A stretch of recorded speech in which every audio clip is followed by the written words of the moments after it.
Welcome to the Cybersecurity Summit podcast.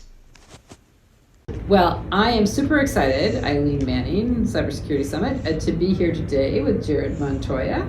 And Jerrod, first of all, if you'd start with where you are working now, what you're up to, and then I want to talk through the history that we have, going back to 2011 when the summit first started. Absolutely. So I'm at a company called Truvantis. We're a cybersecurity and data privacy consulting firm. I'm a principal consultant. I head up our data privacy practice group. I also work a lot in governance risk compliance, so helping companies with risk assessments and really focusing on aligning cybersecurity with their business goals and helping to drive them forward. Awesome. It's been so fun to watch your career. You've got a very impressive background. You started out with your JD, I believe. Yes. And then you got your master's through the Technological Leadership Institute. Yep. I was a JD student at the time when the market really went down. So all the legal jobs were drying up and I had to look for a way to pivot. And the representative of TLI came and pitched a security program. And I happen to be a military veteran. And so something in security really spoke to me. And the way that the program was pitched seemed like it fit with me. It was broad and you can go deep in an area of expertise. And at that time, I sensed that I needed to do something special and different outside of the norm. And this was my opportunity to take the law degree, blend it with security, and go deep in an area of my choosing. And it actually worked out. I was looking at the first evolution of what's today ubiquitous, and that's the cloud movement. It had been around for many years before that, but commercialized, it was early AWS stuff, and now everything's in the cloud, but that was an early time. And so that along that same time, that's when I got mixed up with the summit through TLI. And the TLI program promoted this new thing, the Cybersecurity Summit, and this unknown person named Eileen Manning.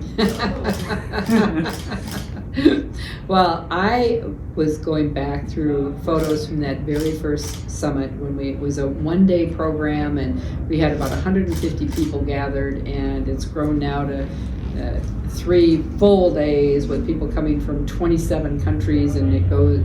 The first year I think we had maybe 20 speakers, and now we do over 150 speakers, of which, thank you, you've been a speaker many a years. But so let's talk about that first year in 2011. You were a student at TLI, and what did you get out of coming to that very first year? I think simply relationships. And it wasn't on my radar. Networking was, and relationships, but it was a new community, and I didn't realize the type of relationships I was developing at that time. Yourself and others that have been around the summit for a long time. It's enriched not only me professionally, but at a personal level too. And that's unique, I think, in a business situation to have that deep connection. And so the community that's been built starting in that first year came from a genuine place of wanting to do well in security and the community and to take care of the people that are part of the community and work together. So that first year was the first stepping stone to getting those introductions, meeting the people and realizing how nice everybody was, how genuine, how much they cared about the industry and where it was going.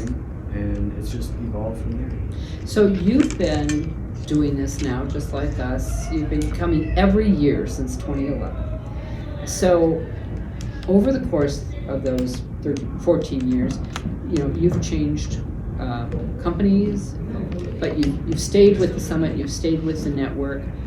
How has this network helped you grow in your career? Well, it's helped me in a number of ways. I think just subject matter wise, being able to tap the network to ask questions.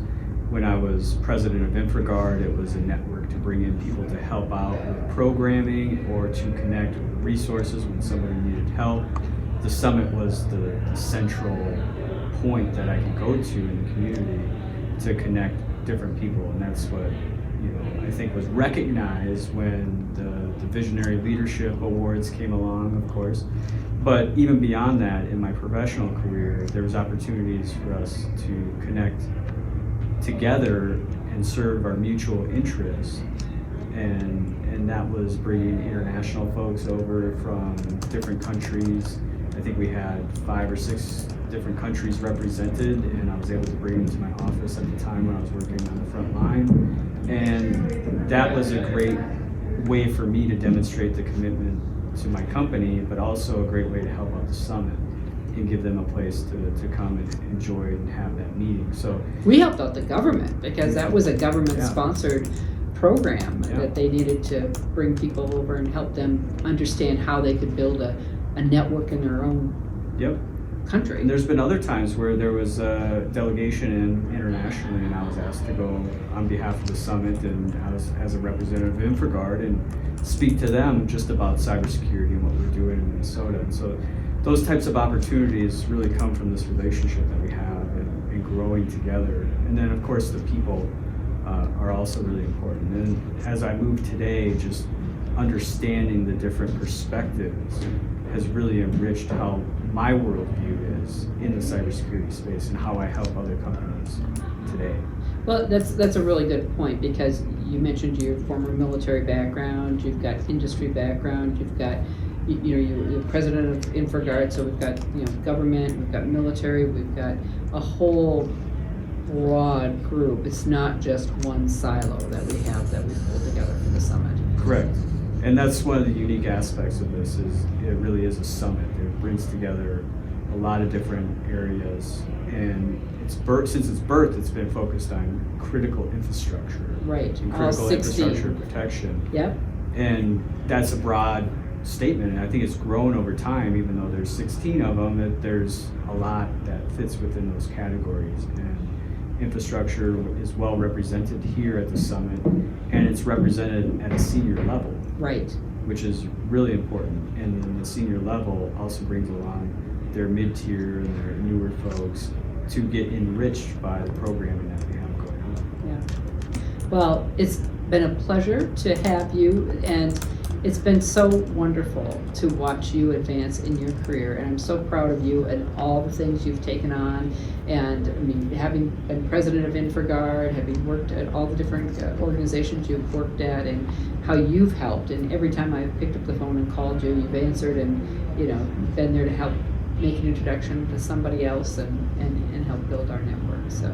And I want to thank you and the summit for all that you've done over the years.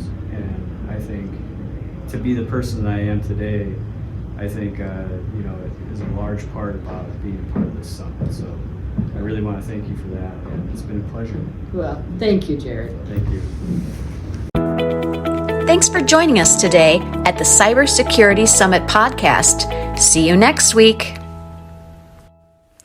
We invite you to join our Cyber Pro community on LinkedIn at Cybersecurity Summit.